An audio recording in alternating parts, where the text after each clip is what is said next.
So hello student, कैसे हो आप सब। स्वागत है आपका आपके अपने यूट्यूब चैनल स्टडी विद आसू में। सो स्टूडेंट्स, इस वाले पर्टिकुलर वीडियो में हम बात करने वाले हैं प्रिजर्वेशन ऑफ फूड और फूड प्रिजर्वेशन। ओके, उसमें भी केमिकल प्रिजर्वेशन के बारे में हम बात करेंगे, उसके टाइप्स के बारे में बात करेंगे एंड एग्जाम्पल और वो सब बात हम करने वाले हैं। Okay, so chemical preservatives are international food additives and incorporated into food to prevent or retard food spoilage caused by microbiological, enzymological and chemical reaction. Okay, so food की स्पॉइलेज को वो प्रिवेंट करते हैं ये जो प्रिजर्वेटिव्स जो होते हैं। ओके, सो फूड का स्पॉइलेज का मतलब ये होता है जैसे सड़ना उसका, है ना, फूड का। तो वहाँ पे जैसे लाइक फूड जो यहाँ पे खाना है वो सड़ जाता है कुछ समय बाद, कुछ दिन बाद, तो वो उसमें काफ़ी गंदी सी स्मेल आने लगती है। तो वही उसे ही है वो स्पॉइलेज है वो बोलते हैं, ठीक है, ख़राब हो जाता है। तो उसको फूड के ख़राब होने से वो रोकता है, फिर रोकने की प्रोसेस को ही प्रिजर्वेशन ऑफ फूड बोलते हैं। ओके, सो यहाँ पे वो प्रिजर्वेशन की प्रोसेस से हम क्या करते हैं, फूड के हम वो फूड के लाइक स्मेल को हम वो बचाए रखते हैं, फूड की न्यूट्रिशन वैल्यू को कम नहीं होने देते हैं, ख़राब नहीं होने देते हैं, फूड के टेस्ट को हम ख़राब नहीं होने देते हैं। तो ये सब है वो यहाँ पे वो हमें देखने को मिलता है प्रिजर्वेटिव्स है। सो अगेन देखो, कहीं ना कहीं फूड है वो ख़राब होता ही क्यों है, क्योंकि फूड खाने के ऊपर है वो बैक्टीरिया वगैरह ग्रोथ करने लगते हैं, तो उसकी न्यूट्रिशनल वैल्यू को वो ख़राब कर देते हैं, उसमें से है वो स्मेल को है वो बढ़ा देते हैं, गंदी सी स्मेल को है वो करवाते हैं। तो अगेन प्रिजर्वेशन मेथड में हम क्या करते हैं, उन्हीं बैक्टीरिया या फिर माइक्रोब्स को वो हम रोकते हैं, उनकी ग्रोथ को रोकते हैं। तो वो सारे हम कुछ केमिकल्स को हम यूज़ में लेंगे जो कि उन बैक्टीरिया की ग्रोथ को रोक देगा फूड के ऊपर। वो बैक्टीरिया ग्रो नहीं करेगा तो वो फूड को ख़राब भी नहीं करेगा, तो फूड का न्यूट्रिशन वैल्यू वैसा का वैसा रहेगा, स्मेल वैसा रहेगा, टेस्ट वैसा रहेगा। तो इसी के ऊपर हम वो काम यहाँ पे है वो करते हैं। So this chemical preservative should be non toxic. Okay, so वो नॉन टॉक्सिक होने चाहिए, नॉन टॉक्सिक टू ह्यूमन के लिए हानिकारक नहीं होने चाहिए, इतने नॉन टॉक्सिक होने चाहिए। लेकिन काफ़ी ज़्यादा केमिकल प्रिजर्वेटिव्स क्लास 2 के होते हैं जो कि टॉक्सिक होते हैं, लेकिन खैर आगे हम बात करेंगे उस सभी के बारे में। So chemical preservatives comes under the food additives generally recognize as safe. Okay, GRAS generally recognize as safe, तो वो आगे हम देखेंगे क्या पैरामीटर्स होते हैं। So chemical preservatives can also be termed anti microbials. Okay, so chemical preservatives क्या होते हैं, एंटी माइक्रोबियल प्रॉपर्टी रखते हैं। ओके, एंटी माइक्रोबियल मतलब माइक्रोब्स को की ग्रोथ को रोकना, मतलब माइक्रोब्स के अगेंस्ट वो ये काम करता है, ठीक है, एंटी माइक्रोबियल्स है। So the main purpose of using chemical preservation is to inhibit the growth and activity of food borne pathogen and spoilage micro organisms. Okay, जो स्पॉइलेज कराते हैं, जो ऑर्गेनिज्म जो फूड को सड़ाते हैं, वो ऑर्गेनिज्म माइक्रो ऑर्गेनिज्म, उनकी ग्रोथ को रोकना होता है प्रिजर्वेटिव्स का काम। So chemical preservatives use in food can have both bacteriostatic and bactericidal property as per the concentration used. Okay, so हम उस प्रिजर्वेटिव्स की, उस केमिकल की क्या कंसंट्रेशन यूज़ कर रहे हैं उसके अकॉर्डिंग है वो उसका काम हो सकता है। जैसे अगर कम प्रिजर्वेटिव की कंसंट्रेशन अगर हम यूज़ में ले रहे हैं तो वो हो सकता है बैक्टीरिया की ओनली रिप्रोडक्टिव कैपेबिलिटी को ही रोक रहा हो, ओनली उस बैक्टीरिया को मार नहीं रहा है, ठीक है।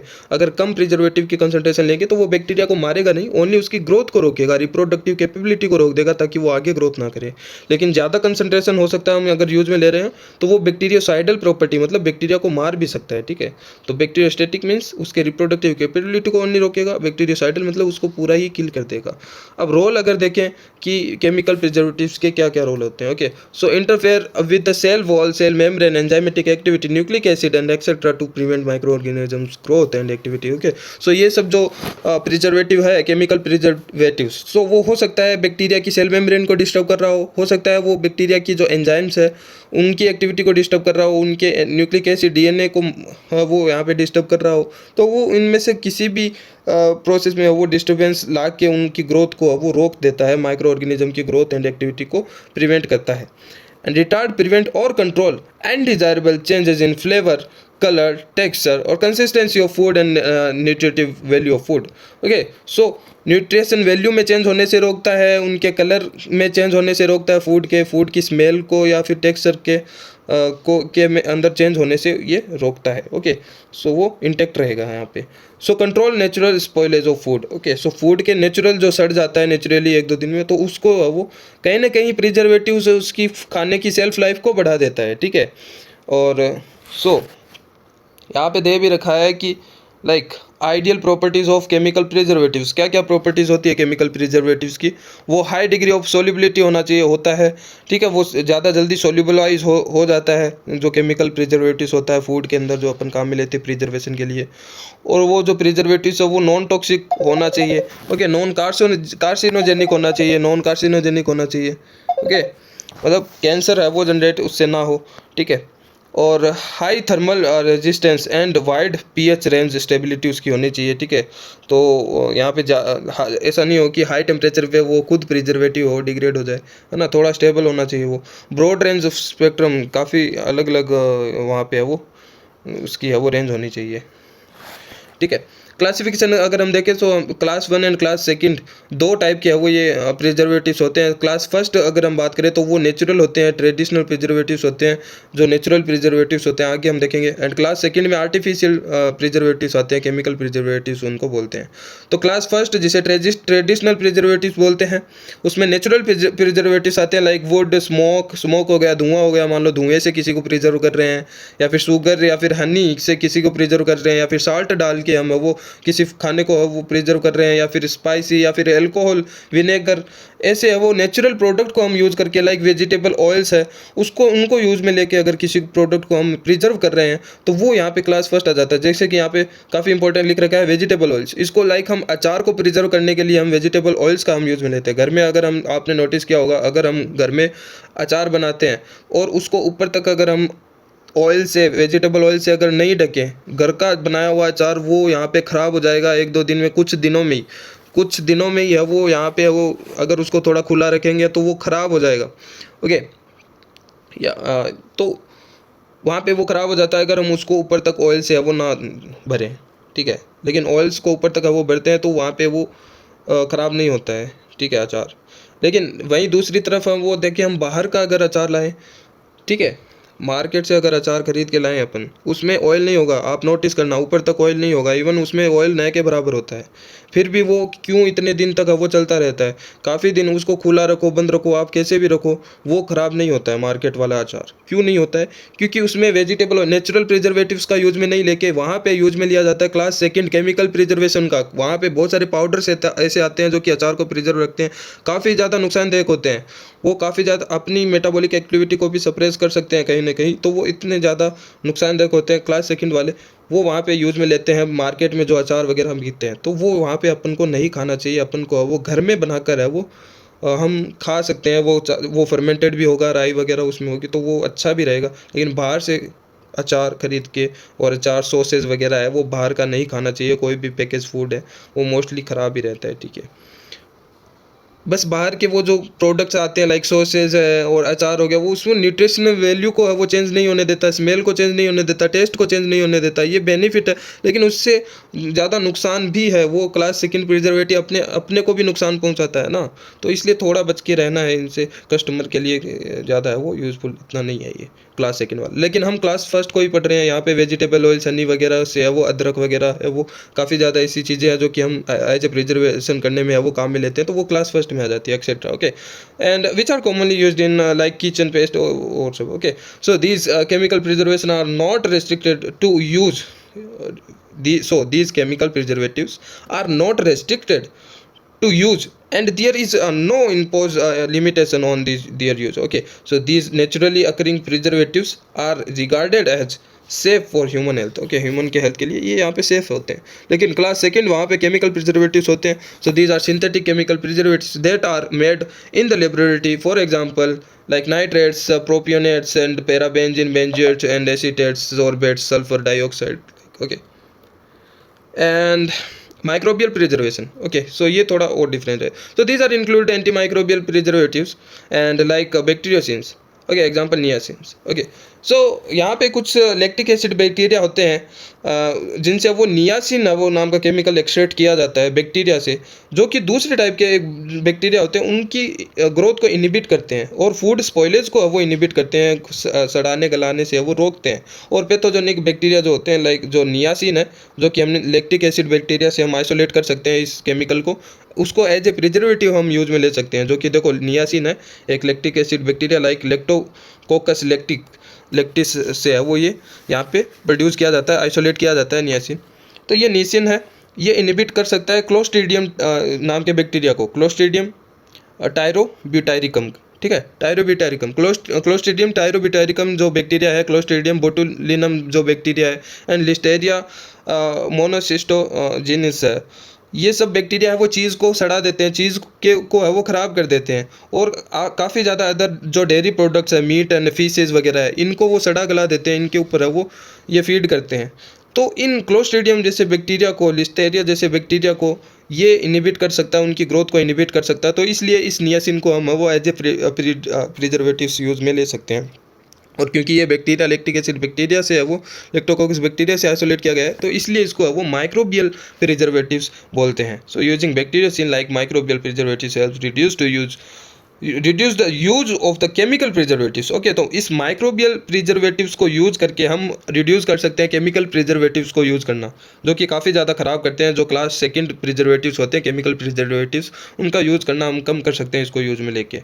Okay, like nitrates and sorbate, benzoate, जो कि कंज्यूमर के लिए है वो काफ़ी ज़्यादा हानिकारक होते हैं, बैड होते हैं, तो इनका यूज़ करना हम वो कम करा सकते हैं। Okay, some food preservatives and their acceptable diet intake, अगर हम कुछ बात करें जैसे कि यहाँ पे सोर्बिक एसिड है, उसका वो एडीआई वैल्यू होता है, मतलब उसको लाइक 25 मिलीग्राम यहाँ पे है वो पर केजी सोर्बिक एसिड को हम यूज़ में ले सकते हैं, इससे ज़्यादा हम यूज़ में नहीं ले सकते हैं। ओके, लाइक सोडियम सोर्बेट है, उसको लाइक 1 केजी का मान लो कोई फूड का प्रोडक्ट है, उस 1 केजी के फूड के प्रोडक्ट में हम ओनली 25 मिलीग्राम ही इस प्रिजर्वेटिव का यूज में ले सकते हैं, ठीक है। तो मान लो 1 किलो कोई फूड है, उसको प्रिजर्व करना है हमें, तो उसके ऊपर सोडियम सोर्बेट से अगर प्रिजर्व कर रहे हैं तो वो ओनली 25 मिलीग्राम का ही हम यूज़ में लेंगे not 1 gram, not even 1 gram, only 25 milligram. Okay, and अगर पोटेशियम सोर्बेट का यूज़ में ले रहे हैं तो वो यहाँ पे है वो 25 अगेन मिलीग्राम पर केजी, एंड बेंजोइक एसिड का यूज़ में ले रहे हैं तो 5, and sodium sorbate again 5, sodium benzoate, sorry, okay, sorbate वाले तो है वो 25, एंड ये जो बेंजोइक एसिड है, सोडियम बेंजोइट है, ये 5 मिलीग्राम है। पैराबेंजीन है, ये 10 मिलीग्राम हम यूज़ में ले सकते हैं। सल्फर डाइऑक्साइड है 0.7 मिलीग्राम ओनली। पोटेशियम नाइट्रेट है, अगेन ये गैसेज होती है तो 0.07 मिलीग्राम भी काफ़ी है पर केजी के लिए। एंड सोडियम नाइट्रेट है 0.1 मिलीग्राम, सोडियम नाइट्रेट है, अगेन बहुत सारे ऐसे होते हैं। सो वो फैक्टर देखते हैं जो कि अफेक्ट कर सकते हैं इफेक्टिवनेस ऑफ केमिकल प्रिजर्वेटिव्स को, तो वो हो सकता है उसकी वो केमिकल प्रिजर्वेटिव्स प्रॉपर्टी अगर हम देखें तो लाइक सोल्युबिलिटी हो सकती है, वो टॉक्सिसिटी हो सकती है वो, ठीक है। तो केमिकल प्रिजर्वेटिव प्रॉपर्टीज़ की तो यहाँ पे सोल्युबिलिटी अफेक्ट कर सकती है, मान लो किसी में वो सोल्यूबल ही नहीं हो तो वो यहाँ पे अफेक्ट नहीं करेगा फूड को, वो प्रिजर्व नहीं कर सकेगा, ठीक है। सोल्युबिलिटी अफेक्ट करती है, टॉक्सिसिटी अफेक्ट करती है। माइक्रोबियल फैक्टर की अगर हम बात करें, microbial inherent resistance to chemical preservative. Okay, अगर मान लो कोई माइक्रोब्स है, कोई बैक्टीरिया है, वो पहले से ही उस प्रिजर्वेटिव, उस केमिकल के अगेंस्ट रेजिस्टेंस हो, उसके अंदर रेजिस्टेंस डेवलप्ड हो, तो वो केमिकल उस बैक्टीरिया में काम ही नहीं कर पाएगा, क्योंकि पहले से उसमें जेनेटिकली रेजिस्टेंस है उस केमिकल के अगेंस्ट। ओके, तो वो यहाँ पे एक फैक्टर होता है, एक इनिशियल माइक्रोबियल लोड, ठीक है, ये भी फैक्टर होता है जो कि अफेक्ट करता है केमिकल प्रिजर्वेटिव्स की इफेक्टिवनेस को, क्योंकि इनिशियल माइक्रोबियल लोड वो होता है कि फूड में पहले से ही प्रिजर्वेटिव यूज करने से पहले से ही कितने माइक्रोब्स है, कितने बैक्टीरिया ग्रोथ कर रहे हैं, उसका नंबर होता है इनिशियल माइक्रोबियल लोड, ठीक है, शुरुआती जो, क्योंकि प्रिजर्वेशन करने से पहले ही, प्रिजर्वेशन करने से जस्ट पहले ही इनिशियल नंबर कितने हैं माइक्रोब्स के, तो वो अगर पहले से बहुत ज़्यादा बड़े हुए होंगे तो वो वहाँ पे है वो कहीं ना कहीं मुश्किल होगा उस प्रिजर्वेटिव्स के लिए उसको प्रिजर्व करना, ठीक है। And again second, growth rate and phase of micro organism. Okay, so growth rate, अगर बहुत ही ज़्यादा ग्रोथ रेट वाले माइक्रो ऑर्गेनिज्म होंगे, अगेन उसको भी रोकना थोड़ा मुश्किल होगा, और किस फेज में माइक्रो ऑर्गेनिज्म है। Stress reaction of micro organism, homeostasis ability of micro organism. Okay, so stress again वो अगर उसके इन्वायरमेंट या फिर अगेन उसको टॉलरेट करने वाले होंगे बैक्टीरिया वगैरह, तो वो वहाँ पे है वो। And use of additional preservatives method. Okay, intrinsic factor of food का है वो फैक्टर, इंट्रेंसिक फैक्टर भी है वो अफेक्ट कर सकता है प्रिजर्वेटिव्स के इफेक्टिवनेस को, लाइक पीएच ऑफ फूड का पीएच अफेक्ट कर सकता है, अगर ज़्यादा है तो हो सकता है ज़्यादा पीएच में वो प्रिजर्वेटिव्स काम ना करे। And water activity of food. Okay, so and extrinsic factor भी है वो यहाँ पे अफेक्ट करता है, like storage time and temperature. Okay, कि लाइक कितना टेम्परेचर है वो भी अफेक्ट कर सकता है। And gas composition and atmosphere and relative humidity, ये सब अफेक्ट कर सकते हैं। लाइक अगर हम बात करें different chemical preservatives and their application in the food industry, तो वो वहाँ पे अगर हम बात करें लाइक सल्फर डाइऑक्साइड है। सल्फर डाइऑक्साइड का अगर हम बात करें टारगेट माइक्रो ऑर्गेनिज्म, ये किसको रोक सकता है? मान लो कोई फूड है, उसके ऊपर ईस्ट या फिर कोई मोल्ड है, वो ग्रोथ कर रहा है, ओवर ग्रोथ कर रहा है और उस फूड को ख़राब कर रहा है, तो उससे बचाने के लिए, ईस्ट और मोल्ड को बचाने के लिए यहाँ पे हम सल्फर डाइऑक्साइड को एज ए प्रिजर्वेटिव यूज में ले सकते हैं। तो sulphur dioxide east and mould को वो टारगेट करते हैं। मोड ऑफ एक्शन क्या रहता है इसका? यहाँ पे यहाँ पे increase pH and imbalance cellular metabolic process. Okay, so वो पीएच को इंक्रीज कर देते हैं सल्फर डाइऑक्साइड, और उनकी मेटाबॉलिक जो प्रोसेस होती है उनको इनबैलेंस कर देते हैं। ठीक है, जो ईस्ट और मोल्ड है उनकी मेटाबॉलिक प्रोसेस को इनबैलेंस कर देते हैं, एंजाइमेटिक सिस्टम को इनबैलेंस कर देते हैं। एडवांटेज क्या है? एंटीऑक्सीडेंट है, ये प्रॉपर्टीज़ रखते हैं सोडियम डाइऑक्साइड। यहाँ पे बोरोइंग को वो ये प्रिवेंट करते हैं, जो काइंड ऑफ ब्राउन कलर है वो जैसे जैसे होता जाता है ख़राब, जैसे जैसे होता है तो वो ब्राउन सा कलर आता है, तो वो वहाँ पे वो प्रिवेंट करता है उसको।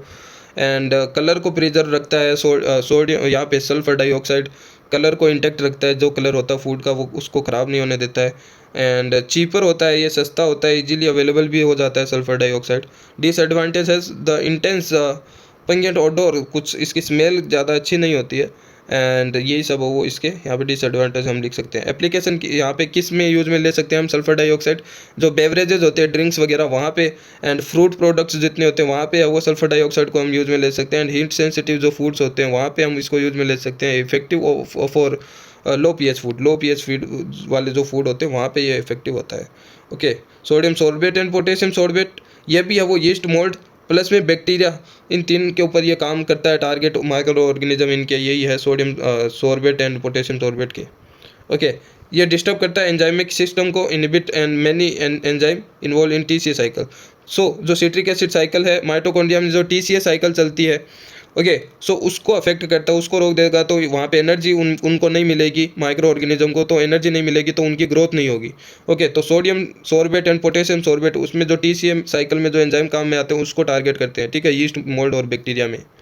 यहाँ पे ये बेवरेजेस, ड्रिंक्स वगैरह में, जूसेस में, वाइन में, चीज़, फिश मीट, बेकरी आइटम वगैरह में है वो, ये इसको काम में हम ले सकते हैं सोडियम सॉर्बेट और पोटेशियम सॉर्बेट को, उनको प्रिजर्व रखने के लिए।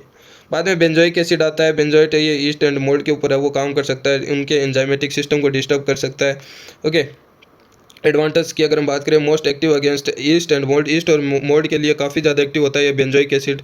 एंड यहाँ पे कलर को वो प्रिजर्व किया जा सकता है। फ्रूट जूस जो होते हैं, फ्रूट जूसेस में होता क्या है कि उनको अगर प्रिजर्व ना करें तो फ्रूट जूस का कलर चेंज हो जाता है। ठीक है, तो उस कलर को चेंज ना हो वो फ्रूट जूस, तो उसके लिए हम बेंजोइक एसिड वगैरह को यूज में ले सकते हैं।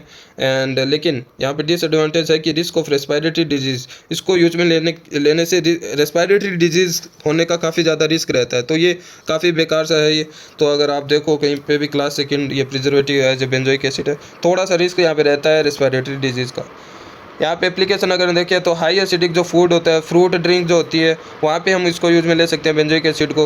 Okay, and like beverages and pickles वगैरह है, जैम्स वगैरह होती है, सैलेड्स, और यहाँ पे ड्रेसिंग वगैरह है, सोया सॉस है, तो उनको प्रिजर्व रखने के लिए बेंजोइक एसिड को हम यूज में ले सकते हैं। तो जो जैम आती है ना, जैम्स ब्रेड के ऊपर लाइक, और सैलेड्स वगैरह, उनको यहाँ पे सोया सॉस वगैरह को प्रिजर्व रख सकते हैं, एंड हाई एसिड वाले फूड को। वहीं अगर हम बात करें अगेन जो पैराबेंजीन की, एंड ये भी ईस्ट, मोल्ड एंड बैक्टीरिया को वो टारगेट कर सकते हैं। यहाँ पे ये डिस्ट्रॉय करते हैं complex structure of the cell and denature protein inside the cell. Cell के अंदर प्रोटीन होते हैं उनको डीनेचर करता है ये, डीनेचर प्रोटीन का डीनेचर करता है सेल के अंदर, तो वो वहाँ पे है वो इससे वो ग्रोथ रुक जाती है ईस्ट या फिर मोल्ड या फिर बैक्टीरिया की। ओके, एंड यहाँ के इसको सॉफ्ट ड्रिंक में वो, इसको सॉफ्ट ड्रिंक को प्रिजर्व करने के लिए इसको पैराबेंजीन को यूज में ले सकते हैं। फिश प्रोडक्ट को प्रिजर्व कर सकते हैं, सैलेड्स, ड्रेसिंग को वहाँ पे वो प्रिजर्व कर सकते हैं पैराबेंजीन से। लाइक प्रोपियोनिक एसिड है, then again mould yeast and few bacteria, कुछ बैक्टीरिया को भी, लेकिन ज़्यादातर मोल्ड ईस्ट को यहाँ पे ये टारगेट करता है, एंड उनके एंजाइमेटिक सिस्टम को डिस्टर्ब करके। एंड इसका भी एग्जांपल है प्रोपियोनिक एसिड का भी, low acid food, processed cheese preservation. Okay, like nitric acid है, नाइट्रेट है, वो यहाँ पे है वो एनारोबिक जो बैक्टीरिया होते हैं, क्लोस्ट्रीडियम बोटुलिनम, उसके लिए यहाँ पे हम नाइट्रेट यूज में लेते हैं उनको, उनकी ग्रोथ को कम करने के लिए। और बाकी जो पैथोजेनिक जो माइक्रोब्स हैं उनको भी। ये मेटाबॉलिक एंजाइम जो होते हैं उनको रोकते हैं। जो ये क्लोस्ट्रीडियम लाइक बैक्टीरिया है फूड को ख़राब कर रहा है, तो उस क्लोस्ट्रीडियम बैक्टीरिया के अंदर ये एंजाइम, ये प्रिजर्वेटिव्स नाइट्रेट क्या करेगा, उनके मेटाबॉलिक एंजाइम को रोक देगा। सो एडवांटेज की अगर हम बात करें, so preserve the colour and red meat by forming of नाइट्रोसोमायोग्लोबुलिन।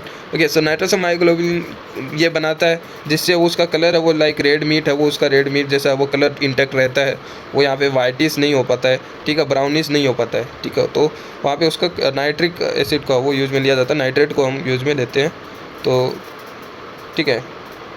And disadvantage की बात करें, so the formation of carcinogenic nitrosonamine is triggered extensive research. Okay, सो यहाँ पे कार्सिनोजेनिक भी होता है थोड़ा बहुत, ये इसको यूज़ में लेना हो सकता है, थोड़ा सा कैंसर बनने का चांस बन सकता है, तो इसको भी वो यूज़ में कम ही लेना चाहिए। Used in cured meat and better at low pH food. Okay, low pH food के लिए बेटर होता है। फॉस्फेट्स वगैरह है वो बाद में आगे आप देख सकते हो। कुछ और यहाँ पे लिस्ट में दे रहा हूँ, लाइक सल्फाइड्स है वो आप देख लेना कि ये कौन से बैक्टीरिया एंड कहाँ पे ये काम में आते हैं। सोडियम क्लोराइड है लाइक NaCl है, ये बैक्टीरिया को, जो नमक जो होता है वो बैक्टीरिया को वो उनकी ग्रोथ को रोक सकता है। कैसे? ऑस्मोटिक शॉक से। ओके, क्योंकि नमक होगा अगेन बाहर, अगर हम नमक दे देंगे तो बाहर अगेन पानी की कंसंट्रेशन कम हो जाएगी, सोल्यूट ज़्यादा हो जाएगा। नमक अपने आप में सोल्यूट है तो क्या होगा, बाहर सोल्यूट ज़्यादा हो जाएगा, पानी कम हो जाएगा, तो क्या होगा, सेल के अंदर से बैक्टीरिया के अंदर से पानी है वो बाहर आने लग जाएगा, तो ऑस्मोटिक शॉक हो जाएगा, तो वो अगेन कहीं ना कहीं वो बैक्टीरिया की ग्रोथ है वो रुक जाएगी। So better preservation if use as pre treatment, okay, before canning and तो वो जो कैन जो मान लो कोई फूड है कैन के अंदर हम वो पैकेजिंग करते हैं या फिर यहाँ पे उसको हीट करके ड्राई करके क्लीन करते हैं, तो उससे पहले वो इसका pre treatment as a pre treatment NaCl का यूज़ में लिया जाता है। एंड यहाँ पे salting of meat and fish वगैरह और मीट वगैरह को जाता है वो नमक से वो हम थोड़ा बहुत प्रिजर्व है वो वहाँ पे कर सकते हैं, बैक्टीरिया की ग्रोथ को वो रोक सकते हैं। बाद में आप देख सकते हो वुड स्मोक वगैरह है उसको यहाँ पे बैक्टीरिया और फंजाई में वो नियासिन अगेन हमने देखा था, clostridium botulinum and other bacteria को वो रोक सकता है। ये लैक्टिक एसिड बैक्टीरिया से आइसोलेट किया जाता है लेप्टोकोकस से। एंड चीज़ को वो प्रिजर्व कर सकते हैं हम इससे, नियासिन से। ये माइक्रोबियल प्रिजर्वेटिव्स है। और कुकड मीट जो है पोल्ट्री प्रोडक्ट्स है वहाँ पे इसको वो। Then the working mechanism of organic acid on the bacterial cell. Okay, क्या यहाँ पे होता है working mechanism the organic acid on the bacterial cell. Organic acid like acetic acid, benzoic acid, lactic acid, propionic acid and sorbic acid, जो कि हमने class second preservatives में देखा, are effective as a preservatives for food with a pH of less than 5. Okay, less than 5 वहाँ पे ये काम करते हैं. So they are the best for preserving acidic food. Okay, so low pH वाले जो फूड होते हैं, एसिडिक फूड जो होते हैं, खाना होता है कम pH वाला, अम्लीय जो भोजन होता है, उसको यहाँ पे वो प्रिजर्व रखने में ये सारे ऑर्गेनिक एसिड काम करते हैं. Acidic acid, benzoic acid, lactic acid, propionic acid जैसे. So at acidic pH, propionate or uncharged organic acid cross the cell membrane and enter the cytoplasm. तो लो पीएच होने के कारण क्या होता है, ये जितने भी एग्जांपल देख रहे हैं हम क्लास सेकंड के, ये बेंजोइक एसिड लाइक, तो वो बैक्टीरिया की सेल मेम्ब्रेन को क्रॉस करके बैक्टीरिया के अंदर चले जाते हैं ये preservatives. And in neutral cytoplasmic pH organic acid dissociated and release the proton that acidifies the cytoplasm. Again cytoplasm थोड़ा न्यूट्रल होता है और वो एसिडिक अगर उसके अंदर चला जाएगा तो उससे वो हाइड्रोजन रिलीज करेगा इन्वायरमेंट में. ठीक है, इन्वायरमेंट में वहाँ पे हाइड्रोजन रिलीज करेगा क्योंकि वहाँ पे पीएच थोड़ा हाई रहता है साइटोप्लाज्म में, और ये खुद कम पीएच के हैं. साइटोप्लाज्म में पीएच हाई है मतलब हाइड्रोजन कम है.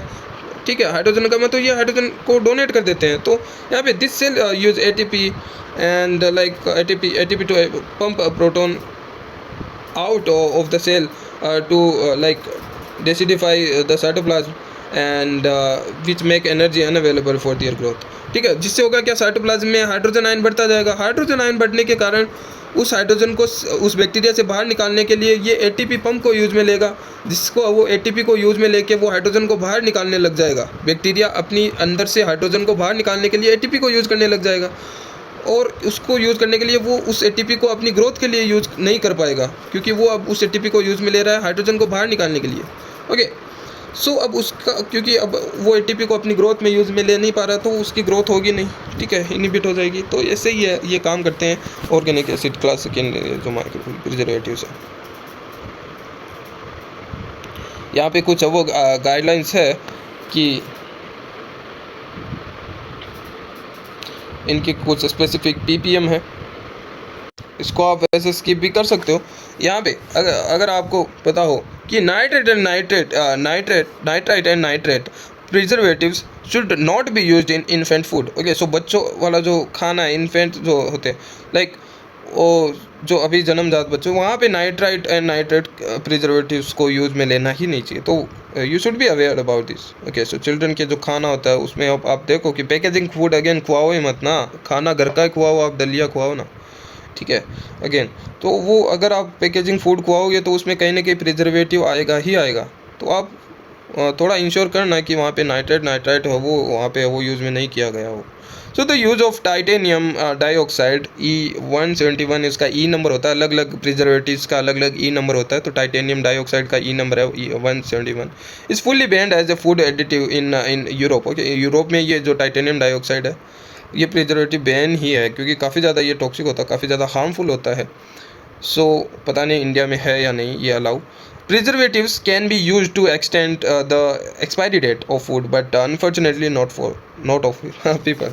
ओके, सो ये एक्सपायरी फूड के एक्सपायरी डेट को एक्सटेंड करता है, बढ़ा सकता है प्रिजर्वेटिव्स, फूड के एक्सपायरी डेट को बढ़ा सकता है, लेकिन ह्यूमन के, पीपल के एक्सपायरी डेट को नहीं बढ़ाता है। इनफैक्ट वो तो कम ही करता है, ठीक है। जो प्रिजर्वेटिव्स है वो अपनी एज को कम ही करता है, लाइफ साइकिल को, अपनी लाइफ स्पेन को कम ही करता है, कहीं ना कहीं अपनी मेटाबॉलिक एक्टिविटी को डिस्टर्ब करके, ठीक है। तो है ना, ज़्यादा नहीं करता। फूड की लाइफ स्पेन को बढ़ा देगा, क्योंकि अगेन फूड में जो माइक्रोब्स है वो उनकी ग्रोथ को इनहिबिट करके, लेकिन ये अपनी सेहत के लिए भी काफ़ी ज़्यादा नुकसानदायक है। तो कम ही प्रिजर्वेटिव्स को यूज़ किया हुआ हमें वो खाना चाहिए कि अगेन बाहर जो मार्केट वाले जो फूड है वो कम यूज़ में लेना चाहिए। लेकिन अगर देखो, ये आपको वो रेफरेंस मिल जाएंगे जहाँ से लिए गए हैं। लेकिन ये टेबल अगर आप देखो तो यहाँ पे वो अलग अलग प्रोडक्ट के लिए अलग अलग प्रिजर्वेटिव्स दिए हुए होंगे। मैंने आपको वो सारी टेबल दे दी है, वो आप देख लेना। जैसे सोया सॉस मीट कंटेनिंग रो मीट है, सीरियल स्पाइस वगैरह है, उसको सल्फर डाइऑक्साइड से प्रिजर्व हम कर सकते हैं। बाकी ये पूरा यहाँ तक वो सल्फर डाइऑक्साइड का ही है कि पिकल्स को भी हम सल्फर डाइऑक्साइड से कर सकते हैं, like squash fruit syrup, barley water, dried ginger, alcoholic wine है, लाइक, है ना। तो बियर वगैरह है, शुगर, डेक्सट्रोज है, जेगरीज है, तो रिफाइनरी शुगर है, तो उन सबको, ड्राई फ्रूट्स है, वो कंसनट्रेटेड फ्रूट जूस है, तो उन सबको हम वो सल्फर डाइऑक्साइड से हम वो प्रिजर्व कर सकते हैं। पिकल्स वगैरह को बेंजोइक एसिड और से भी वो हम बार्ले वाटर को कर सकते हैं। जैम वगैरह जो होते हैं ना, मार्मेल्ड एंड फ्रूट जेली जो होती है, उसको सल्फर डाइऑक्साइड के साथ में बेंजोइक एसिड से भी हम वो कर सकते हैं। जो कॉफ़ी एक्सट्रैक्ट होता है, कॉफ़ी एक्सट्रैक्ट, उसको बेंजोइक एसिड से हम वो प्रिजर्व कर। जो टोमेटो होता है और अदर जूस होते हैं, टोमेटो सॉस वगैरह, वहाँ पे उसको हम बेंजोइक एसिड से हम वो प्रिजर्व कर सकते हैं। एंड जो pickle meat and bacon, canned जो मीट होता है, कैन में जो मीट वगैरह आता है, लाइक फिश वगैरह का, वहाँ पे हम सोडियम नाइट्रेट या पोटेशियम नाइट्रेट को यूज़ में लेके उसको प्रिजर्व हम कर सकते हैं। चीज़ वगैरह है, तो वहाँ पे अगेन नियासिन तो देखा ही था, चीज़ और प्रोसेस चीज़ है, उसको हम sorbic acid, sodium sorbate, potassium sorbate से वो उसको प्रिजर्व कर सकते हैं, चीज़ और प्रोसेस चीज़ को।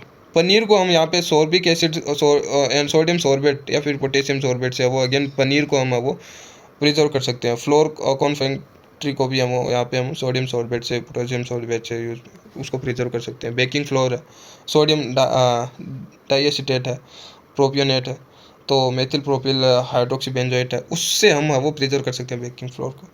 तो ये सब है वो हमने देखा। ये आप लास्ट में रेफरेंस आप देख पा रहे हो, यहाँ पे माइक्रोब्स नोट्स करके है वो वेबसाइट होती है, उसको पे आप वो जाके इन नोट्स को, वो ऐसे नोट्स को, काफ़ी बेनिफिट्स नोट्स को आप उसका वो यूज़ कर सकते हो। बाकी आप नीचे वो रेफरेंस देख सकते हो। ओके, तो इतना था इस वाली वीडियो में। एंड नेक्स्ट वाली वीडियो में मे बी यहाँ पे हम स्पॉयलर्स के बारे में डिटेल में थोड़ा और देखेंगे। Okay, bye bye. और ये वीडियो आपको वो बायोटेक्नोलॉजी एंड बायोस्टैटिक्स की प्लेलिस्ट में आपको मिल जाएगी। बाय।